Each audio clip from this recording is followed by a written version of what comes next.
मैं तुमसे बहुत प्यार करती हूँ, लेकिन हमसे ज्यादा ना।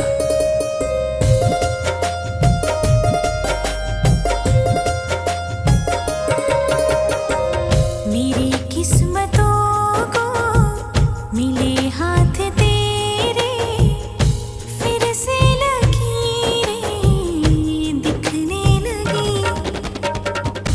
देखिल जब जब तो हर चेहरा है लागेला भोगिया फिर से जगी। रहो उम्र भर मैं तेरी, तू मेरा। जब हम बादल बन जाइब तू बारिश बन के अइहा।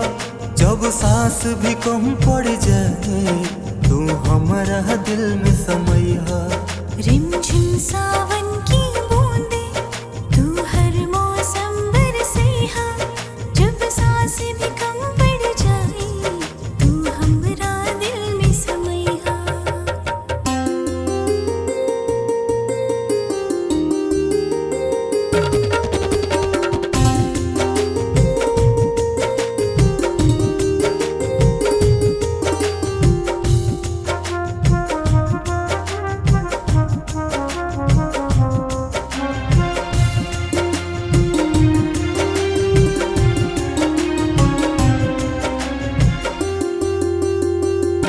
मेरे लबों से आए कभी भी हो नाम पहला तेरा मेरी ज़ुबां पे।